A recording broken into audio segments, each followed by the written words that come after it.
A four-eyed spider. Four eyes, Spider, yeah. a spider. Yeah, it has a history of his. If he eat charcoal, he will produce like gold. So Ôi. most សួស្តីអ្នកទាំងអស់គ្នាវីដេអូនេះខ្ញុំថតពេលដែលខ្ញុំទៅtraining នៅថៃប៉ុន្តែដល់ពេលល្ងាចឡើងគេជូនដល់លេងអញ្ចឹងហើយកន្លែងដែលខ្ញុំទៅដល់លេងនេះគឺឈ្មោះថាវត្តហួយផ្លាកាំងវត្តហ្នឹងនៅលើកំពូលភ្នំមួយនៅជិតនៅក្នុងខេត្តឈៀងរ៉ៃ will produce gold. So most of the people come here to pray for the rich for the money. Yeah. Sorry, I didn't hear what you saying. So you pray for the money. Yeah, they also have a four-eyed spider. Four eyes, Spider, yeah. a spider. Yeah, it has a history of his. If he eat charcoal, he will produce like gold. So Oi. most of the people come here to pray for the money for the wealth. Yeah. So maybe we bring the charcoal to the Yeah. four eyes spider. Yeah. Where's the four eyes spider? You want some gold? You want some gold? I don't think this time is we can sell things because it's near the closing time. So. Oh. Oh, he's there. He sells charcoal. Oh, จริงเหรอ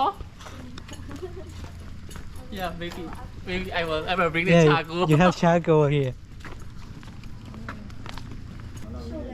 នេះអ្នកទាំងអស់គ្នាកន្លែងហ្នឹងហើយដែលគេហៅថា four eye spider ដែលមានន័យថាពីងហ្នឹងហើយពីងផ្នែក4អញ្ចឹងយើងដូចយើងមើលក្នុងរូបអញ្ចឹងឃើញមានផ្នែក14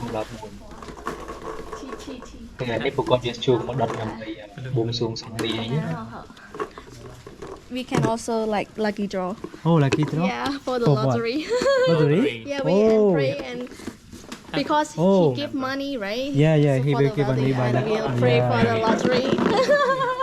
กูเวลาละกันนะต้องนู่นเราแหนมกูรู้ไหนมาเดี๋ยวเราชอบลงไปแต่ យើងជួបមកដល់ហើយបួងសួងយ៉ាងទៅបងប្អូនអាចចាប់ឆ្នោតទៅឆ្នោតនឹងដើម្បីឈ្នះឆ្នោតបាន 是到耳朵里面是到我们 កន្លែងហ្នឹងប្រកបនិយាយពីភាសាមីយ៉ាន់ម៉ាអញ្ចឹងខ្ញុំស្ដាប់យល់ដែរហើយកន្លែង four eye spider ហ្នឹងវាមានពីរកន្លែងនៅកន្លែងវត្តហ្នឹងវាមានអានេះធំនៅខាងក្រៅធំហើយគេដាក់ឲ្យយើងមើលអញ្ចឹងទៅហើយនៅពិតទៅអាវត្តនេះវានៅនឹងជំរាលភ្នំដែលយើងពេលដែលយើងមកដល់លេងហ្នឹងយើងអាចមើលទេសភាពថ្ងៃលិចបានយ៉ាងស្រស់ស្អាតហើយមានសត្វមានអីយំពេញហ្នឹងអញ្ចឹងទៅហើយបើនិយាយពីវត្តវិញរចនាបថគេមួយយ៉ាងដែរជាមួយនឹងខាងយើងដូចស្តៀងទៅនឹងថ្មីយើងដែរថាគេធ្វើឡើងហ្នឹងអាវត្តហ្នឹងនៅលើកំពូលភ្នំរាងខ្ពស់នៅ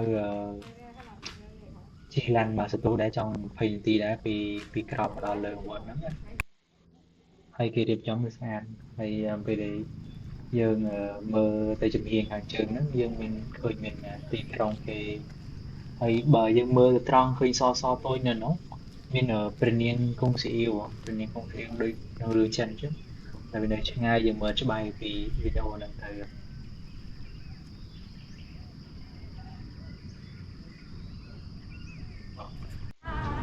Hello.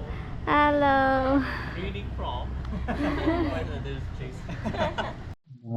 នេះវីដេអូយើងមានតែប៉ុណ្្នឹងឯងហើយវារៀងវល់តិចដោយសារវាវីដេអូរៀងថ្មីដែរខ្ញុំរៀងធ្វើដំបូងអញ្ចឹងអត់ទាន់ធ្វើបានល្អប៉ុន្មាននេះអរគុណច្រើន